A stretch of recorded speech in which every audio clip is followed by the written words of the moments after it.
सत श्री अकाल। न्यूज़ 18 पंजाब हरियाणा हिमाचल देख रहे सारे दर्शकों का स्वागत। मैं अमृत वर्दी। बुलेटिन की शुरुआत करते हैं झोने की सरकारी खरीद दे नाल, जो वैसे तो 1 अक्तूबर तो शुरू होंदी है, पर इस बार पंजाब और हरियाणा दे विच झोने की सरकारी खरीद 1 अक्तूबर तो यानी अज तो शुरू नहीं हुई है। केंद्र ने 11 अक्तूबर तो खरीद की गल आखी है।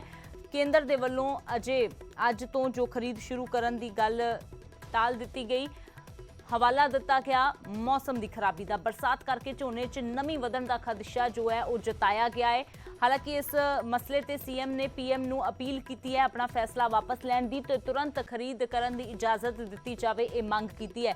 उधर केंद्र के फैसले ते सियासी बवाल भी छिड़िया होया है। कांग्रेस और अकाली दल ने केंद्र के फैसले ते सवाल चुके ने, तो किसान आगू भी इस फैसले ते नाराजगी जाहिर कर रहे हैं। गुरनाम चडूनी ने कल तो हरियाणा च बीजेपी और जेजेपी विधायकों नूं घेरन का ऐलान किया है।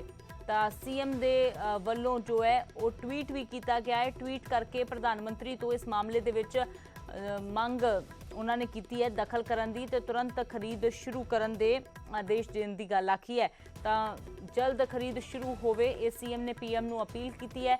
तो दूजे पासे कांग्रेस कह रही है कि खरीद ना करना तो सिर्फ एक बहाना है, मौसम का बहाना बना के परेशान किया जा रहा है। तो उधर अकाली दल ने कहा कि किसानों को परेशान करने के लिए केंद्र इस तरह जो है वो जानबूझ के कर रही है। तो उधर किसान भी इस गल तो नाराज ने। किसानों ने कल तो जो है वो विरोध करने का ऐलान कर दिता है। सीएम ने पीएम नूं जो ट्वीट किया उस दे विच उन्होंने लिखा कि झोने की खरीद टाले जाने का तुरंत नोटिस लैंदियां मेरी पीएम नरेंद्र मोदी तो मंग है कि वो मामले में निजी दखल देन और मंत्रालय नूं अपनी चिट्ठी वापस लैण दे लई कहण, ताकि सूबे च झोने की खरीद 11 की बजाय 1 अक्तूबर तो ही शुरू होवे।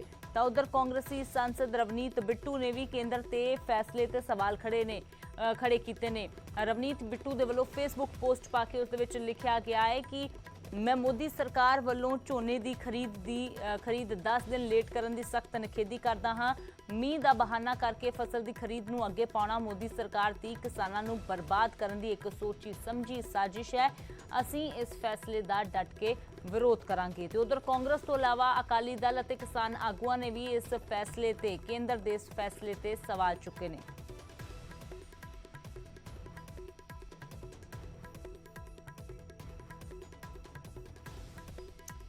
तो एक पासे जो कांग्रेस के वल्लों विरोध किया जा रहा है, उत्थे अकाली दल और किसान आगुआं ने भी इस फैसले ते सवाल चुके ने। किसान आगुआं ने तो इस फैसले नूं वापस ना लै जाण दी सूरत विच विरोध प्रदर्शन की चेतावनी भी दे दी है।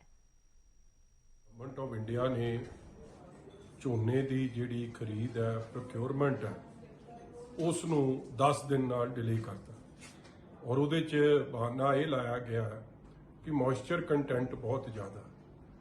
जो मेरी किसान भरावां नाल गल हुई है, पंजाब के कोने कोने च लोकां नाल जिथे गल हुई है, सारे गल कह रहे हैं कि जो मॉइस्चर का लैवल है वो लैवल दे अंदर है। मॉइस्चर का कंटेंट कोई इन्ना ज़्यादा नहीं है जिवें दस्सिया जा रहा।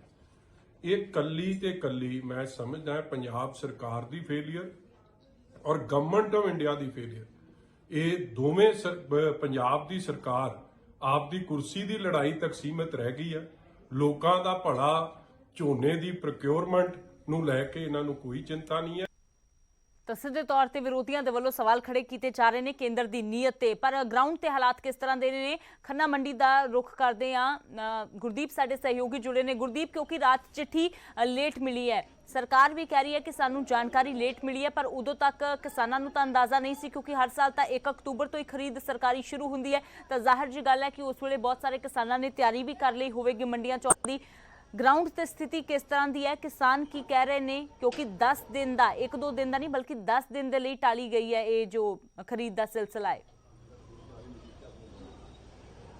जी अमृत, असी खन्ना एशिया की सब तो वड्डी अनाज मंडी मन्नी जाती है, उत्थे खड़े हैं। तुसीं देख सकते हो जी इधरली साइड ते झोने की जी फसल है मंडी दे विच लगातार आ रही है।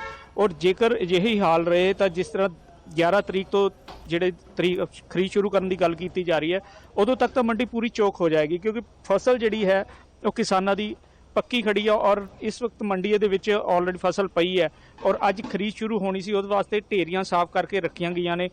पर जी अचानक देर रात जो पता लग्या भी ये खरीद जी है डिले कर दी गई है, वो किसानों के काफ़ी निराशा पाई जा रही है, क्योंकि ਜੇਕਰ ਸਰਕਾਰ ਕਹਿੰਦੀ ਹੈ ਵੀ ਮੌਸਮ ਖਰਾਬ ਹੈ ਤੇ ਕਿਸਾਨਾਂ ਨੂੰ ਵੀ ਕਿਤੇ ਨਾ ਕਿਤੇ ਬਹੁਤ ਬੜਾ ਇਸ ਚੀਜ਼ ਦਾ ਡਰ ਬਣਿਆ ਹੋਇਆ ਹੈ ਕਿ ਮੌਸਮ ਜਿਹੜਾ ਹੈ ਉਹਨਾਂ ਦੀ ਖੜੀ ਫਸਲ ਨੂੰ ਖਰਾਬ ਕਰ ਦੇਗਾ ਔਰ ਨਾ ਹੀ ਕਿਸਾਨ ਆਪਣੀ ਫਸਲ ਨੂੰ ਜਿਹੜਾ ਸਟੋਰ ਕਰਕੇ ਰੱਖ ਸਕਦੇ ਆ। ਇਹ ਬਹੁਤ ਬੜਾ ਜਿਹੜਾ ਹੈ ਕਿਸਾਨਾਂ ਦੇ ਵਿੱਚ ਡਰ ਬਣਿਆ ਹੋਇਆ। ਸਾਡੇ ਨਾਲ ਇੱਥੇ ਕਿਸਾਨ ਮੌਜੂਦ ਨੇ ਜਿਹੜੇ ਕਿ ਕਿਸਾਨ ਆਗੂ ਵੀ ਨੇ ਤੇ ਉਹਨਾਂ ਨੂੰ ਪੁੱਛ ਲੈਂਦੇ ਕਿਸ ਤਰੀਕੇ ਨਾਲ ਕੀ ਸਮਝਦੇ ਹੋ ਇਸ ਤਰੀਕੇ ਨੂੰ ਲੱਗੇ ਜਿਹੜੀ ਡਿਲੇ ਕੀਤੀ ਗਈ ਹੈ ਖਰੀਦ ਉਹਨੂੰ ਲੈ ਕੇ ਕੀ ਸਮਝਦੇ ਹੋ ਤੁਸੀਂ? ਕੀ ਇਹ ਕਿਸਾਨੀ ਤੇ ਦੂਰੀ ਮਾਰ ਹੈ, ਨਾ ਤਾਂ ਇਹਨੂੰ ਕਿਸਾਨ ਸਟੋਰ ਕਰ ਸਕਦਾ ਨਾ ਉਹਦੇ ਕੋਲ ਇੰਨਾ ਪ੍ਰਬੰਧ ਹੈ। ਸਾਨੂੰ ਤਾਂ ਉਮੀਦ ਸੀ ਕਿ 25 ਤਰੀਕ ਤੋਂ ਬੋਲੀ ਚੱਲ ਪੂ, ਲੇਕਿਨ 1 ਤਰੀਕ ਹੋ ਗਈ, ਹੁਣ ਵੀ 10 ਦਿਨ ਅੱਗੇ ਪਾ ਰਹੇ ਨੇ। ਇਹ ਬਹੁਤ ਜ਼ਿਆਦਾ ਭਾਰੀ ਨੁਕਸਾਨ ਹੈ, ਇਹਦੀ ਦੂਰੀ ਮਾਰ ਹੈ, ਕਿਉਂਕਿ ਇਹ ਜਿਹੜੀ ਹੁਣ ਪੈਡੀ ਕੱਟੀ ਜਾ ਰਹੀ ਹੈ ਜੀਰੀ ਦੀ ਫਸਲ, ਇਹ ਉਹ ਫਸਲ ਹੈ ਜਿਹਦੇ ਪਿੱਛੇ ਆਲੂਆਂ ਦੀ ਬਿਜਾਈ ਹੋਣੀ ਹੈ, ਨਾ ਕਿ ਕਣਕ ਦੀ। ਕਿਸਾਨਾਂ ਨੇ ਆਲੂਆਂ ਦਾ ਬੀਜ ਕਢਵਾ ਲਿਆ, 50-50 ਹਜ਼ਾਰ ਰੁਪਇਆ ਆਲੂ ਦੀ ਲਵਾਈ ਤੇ ਲੱਗ ਜਾਣਾ, 30-35 ਹਜ਼ਾਰ ਦਾ ਤਾਂ ਬੀਜ ਹੈ, ਤੇ ਉਹ ਤੂਈਆਂ ਮਾਰਨ ਲੱਗ ਗਿਆ। ਫਿਕਰ ਜੀਰੀ ਦਾ ਪਾਤਾ। ਗਵਰਨਮੈਂਟ ਦੀ ਸਮਝ ਨੂੰ ਹੋਇਆ ਕੀ ਹੈ, ਕਿਸਾਨਾਂ ਦੀ ਸਮਝ ਤੋਂ ਬਾਹਰ ਹੈ। ਇਹ ਬੋਲੀ ਚੱਲਣੀ ਚਾਹੀਦੀ ਹੈ ਆਉਣ ਵਾਲੇ 24 ਘੰਟਿਆਂ 'ਚ। ਅਸੀਂ ਤਾਂ ਇਹ ਵੀ ਕਿ ਦਰਖਾਸਤ ਕਰਦੇ ਹਾਂ ਕਿ ਜਾਂ ਤਾਂ ਉਹ ਕਾਰਨ ਦੱਸੇ, ਨਮੀ ਦਾ ਕਾਰਨ ਦੱਸਦੇ ਨੇ। ਇੱਕ ਦਿਨ 5-4 ਦਿਨ ਜੇ ਨਮੀ ਮਾੜੀ ਮੋਟੀ ਆਉਂਦੀ ਹੈ ਤਾਂ ਇੱਕ ਦਿਨ ਛੱਡ ਕੇ ਝੋਕ ਦੇਣ, ਢੇਰੀ ਪਈ ਸੁੱਕ ਜਾਏਗੀ। ਲੇਕਿਨ ਮੈਂ 3 ਵਾਰੀ ਮੌਚਰ ਚੈੱਕ ਕਰਾ ਲਿਆ, ਸਾਹਮਣੇ ਇਹਨਾਂ ਤੁਹਾਡੇ ਸਾਹਮਣੇ ਵੀ ਕਰਵਾਇਆ, 16.5 ਮੌਚਰ ਦੀ ਜੀਰੀ ਪਈ ਆ, 17 ਪਾਸ ਹੈ ਗਵਰਨਮੈਂਟ ਵੱਲੋਂ। ਕਾਰਨ ਕੀ ਹੈ ਸਮਝ ਨਹੀਂ ਆ ਰਿਹਾ, ਕਿਹੜੇ ਰੇੜ ਕੇ ਝਟਕਣਾ ਚਾਹੁੰਦੀ ਆ ਕਿਸਾਨੀ ਨੂੰ ਇਹ ਗਵਰਨਮੈਂਟ। ਤੇ ਜਿਹੜੀ ਫਸਲ ਮੰਡੀ ਦੇ ਵਿੱਚ ਆਈ ਹੋਈ ਹੈ ਉਹ ਕਿੱਦਾਂ, ਉਹਦਾ ਕੀ ਇੰਤਜ਼ਾਮ ਕੀਤਾ ਜਾਵੇ? ਇੰਤਜ਼ਾਮ ਤਾਂ ਹੁਣ ਜੇ ਬੋਲੀ ਨਹੀਂ ਚੱਲੂ, ਜਦ ਤਾਂ ਆੜਤੀ ਅਹਿਮਦ ਕਰੇ ਭਰ ਕੇ ਰੱਖ ਲੈ, ਜਦ ਗਵਰਨਮੈਂਟ ਨੂੰ ਲੋੜ ਆ ਚੱਕਣੀ ਹੈ ਚੱਕ ਲਵੇ।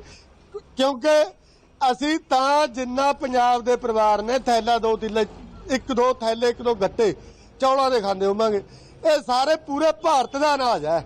ਫੇਰ ਨੀਤ ਕਿਉਂ ਬਦਨੀਤ ਕਰੀ ਹੈ? ਪੂਰੇ ਭਾਰਤ ਨੂੰ ਭੁੱਖਾ ਮਾਰਨਗੇ, ਸਾਰੇ ਦੇਸ਼ ਦਾ ਅਨਾਜ ਹੈ, ਨਾ ਕਿ ਇਕੱਲੇ ਕਿਸਾਨਾਂ ਦਾ। ਇਹਨੂੰ ਜਲਦ ਤੋਂ ਜਲਦ ਖਰੀਦ ਕਰਨੀ ਚਾਹੀਦੀ ਹੈ। ਸਾਡੀ ਤਾਂ ਇਹੀ ਦਰਖਾਸਤ ਹੈ। ਅਗਰ ਨਹੀਂ ਸਰਕਾਰ ਸੁਣੂਗੀ ਤਾਂ ਅਸੀਂ ਇਹੀ ਅਪੀਲ ਸੰਯੁਕਤ ਮੋਰਚੇ ਨੂੰ ਕਰਾਂਗੇ, ਫਿਰ ਕਿਸਾਨੀ ਆਪਣਾ ਮੁਆਵਜ਼ਾ ਲੈ ਕੇ ਛੱਡੇਗੀ। ਫਿਰ ਇਹ ਸਰਕਾਰ ਨੂੰ ਸੁਚੇਤ ਹੋਣਾ ਚਾਹੀਦਾ ਤੇ ਕਿ ਫਸਲ ਜਿਹੜੀ ਹੈਗੀ ਖੇਤਾਂ 'ਚ ਸੰਭਾਲੀ ਜਾ ਸਕਦੀ ਜਾਂ ਰੱਖੀ ਜਾ ਸਕਦੀ ਹੈ? ਇਹਦਾ ਹੱਲ ਹੀ ਕੋਈ ਨਹੀਂ ਜੀ। ਅਨਾਜ ਨੂੰ ਸਟੋਰ ਕਰਨ ਦਾ ਕਿਸਾਨ ਕੋਲੇ ਬਿਲਕੁਲ ਹੀ ਕੋਈ ਇੰਤਜ਼ਾਮ ਨਹੀਂ ਹੈ। ਇਹਦਾ ਬਿਹਤਰ ਹੈ ਕਿ ਇਹਨੂੰ ਸਾਂਭਿਆ ਜਾਵੇ ਤੇ ਭਰਾਈ ਕੀਤੀ ਜਾਵੇ, ਬੋਲੀ ਚਲਾਈ ਜਾਵੇ। ਜੀ ਅਮਰਿਤ, ਕਿਤੇ ਨਾ ਕਿਤੇ ਕਿਸਾਨ ਇਹ ਮੰਨਦੇ ਨੇ ਕਿ ਫਸਲ ਜਿਹੜੀ ਹੈਗੀ ਹੈ ਉਹਨਾਂ ਦੀ ਖੇਤਾਂ ਦੇ ਵਿੱਚ ਖੜੀ ਵੀ ਖਰਾਬ ਹੋਵੇਗੀ ਔਰ ਮੰਡੀ ਦੇ ਵਿੱਚ ਆਂਦੀ ਹੈ ਤੇ ਘੱਟੋ ਘੱਟ ਸਾਂਭੀ ਜਾਵੇਗੀ, ਔਰ ਇਸ ਕਰਕੇ ਕਿਸਾਨਾਂ ਦੇ ਵਿੱਚ ਬਹੁਤ ਨਿਰਾਸ਼ਾ ਪਾਈ ਜਾ ਰਹੀ ਹੈ। ਆੜਤੀ ਵਰਗ ਹੈ ਉਹ ਵੀ ਮਾਯੂਸ ਹੈ ਔਰ ਆੜਤੀਆਂ ਵੱਲੋਂ ਵੀ ਇਹੀ ਕਿਹਾ ਜਾ ਰਿਹਾ ਕਿ ਫਸਲ ਆਂਦੀ ਤੇ ਸਾਂਭੀ ਜਾਂਦੀ। ਬਿਲਕੁਲ ਗੁਰਦੀਪ, ਕਿਉਂਕਿ ਪਰੇਸ਼ਾਨੀ ਕਿਸੇ ਇੱਕ ਵਰਗ ਨੂੰ ਨਹੀਂ ਹੁੰਦੀ ਹੈ, ਪਰੇਸ਼ਾਨੀ ਹਰ ਕਿਸੇ ਨੂੰ ਹੁੰਦੀ ਹੈ, ਕਿਉਂਕਿ ਕਿਸਾਨ ਨੇ ਫਸਲ ਲੈ ਕੇ ਆਉਣਾ ਹੁੰਦਾ ਹੈ, ਅੱਗੇ ਆੜਤੀਏ ਨੇ ਖਰੀਦ ਕਰਨੀ ਹੁੰਦੀ ਹੈ, ਤੇ ਜੇਕਰ ਇਹ 10 ਦਿਨ ਦਾ ਇਸ ਤਰ੍ਹਾਂ ਦਾ ਉਸ ਨੂੰ ਟਾਲ ਦਿੱਤਾ ਜਾਵੇਗਾ, ਜ਼ਾਹਿਰ ਜੀ ਗੱਲ ਹੈ ਪਰੇਸ਼ਾਨੀ ਹੁੰਦੀ ਹੈ, ਸਿੱਧੇ ਤੌਰ ਤੇ ਸਾਰਿਆਂ ਨੂੰ ਪਰੇਸ਼ਾਨੀ ਹੁੰਦੀ ਹੈ। ਇਹ ਤਸਵੀਰਾਂ ਅਸੀਂ ਚਾਹਾਂਗੇ ਦਰਸ਼ਕਾਂ ਦੇ ਨਾਲ ਸਾਂਝੀਆਂ ਕਰਦੇ ਰਹੋ।